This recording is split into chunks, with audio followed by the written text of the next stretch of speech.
अलग अलग defence sources से खबर निकलकर आ रही है कि रूस अपना सबसे शक्तिशाली हथियार भारत को ऑफर कर रहा है, जो कि है 160M सीरीज का बमवर्षक विमान, जो कि रूस का सबसे बड़ा और सबसे ताकतवर हथियार है। ऐसा इसलिए क्योंकि ये न सिर्फ बड़े साइज का बमवर्षक है, बल्कि ये दुनिया का एकमात्र ऐसा बम्बर है जो कि सुपरसोनिक रफ्तार से उड़ान भरता है और उसके साथ साथ हाइपरसोनिक बम भी कैरी कर सकता है। इसके अलावा पूरी दुनिया में ऐसा कोई हथियार नहीं जो हाइपरसोनिक मिसाइल को हवा में फायर कर सके। इसके अलावा ये कई सौ टन बमबारी कर सकता है, सैकड़ों छोटी दर्जनों बड़ी मिसाइलें दुश्मन पर गिरा सकता है। वहीं भारत में पिछले कई सालों से ऐसे हथियार की डिमांड हो रही है, खासकर से गलवान घाटी की घटना के बाद से, जब चीन ने अपने बमवर्षक विमानों को भारतीय सीमा के करीब तैनात किया था। हालांकि बाद में उन्हें हटा लिया गया, लेकिन चीन के इस एक्शन के बाद से ही भारत में ये डिमांड होने लगी कि कल को चीन इनको फिर से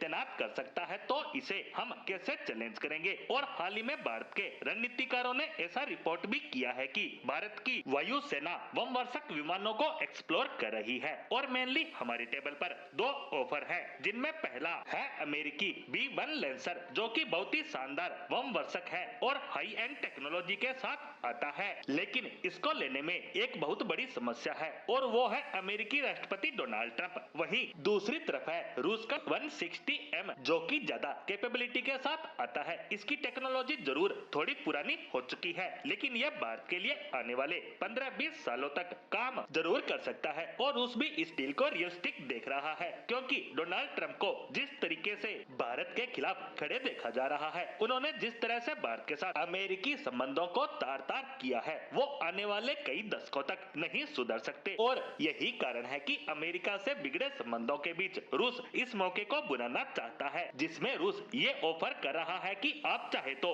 इन्हें किराए पर ले लो, यानी लीज पर ले लो, जैसा भारत पहले परमाणु पनडुब्बी और अमेरिकी ड्रोन को लेकर करता आया है। इसके अलावा हमें खरीदने का ऑप्शन भी दिया जा रहा है। वहीं कुछ रिपोर्ट्स की माने तो इनमें भारत में मैन्युफैक्चरिंग के ऑफर का जिक्र भी किया गया है, लेकिन इन सब में एक बात तो कॉमन है कि भारत को 6 से 12 बॉम्बर ऑफर किए जा रहे हैं और इसी कम संख्या के कारण इनकी भारत में मैन्युफैक्चरिंग करना शायद संभव नहीं हो पाएगा। लेकिन इन सब से इसकी खासियतें कम नहीं होती, क्योंकि ये हमला करने की बजाय दुश्मन को डराने में ज्यादा इस्तेमाल किए जाते हैं। सेना में सिर्फ इसका होना ही जीत की तरह माना जाता है और भारत को भी ये इसलिए इतनी संख्या में चाहिए क्योंकि बांग्लादेश, श्रीलंका, नेपाल जब चाहे बिदक जाते हैं और इन्हें डराकर लाइन पर लाने के लिए ये बमवर्षक विमान चाहिए ही चाहिए। और इन सब के बीच सबसे अच्छी बात तो ये है कि भारत के पास ये ऑफर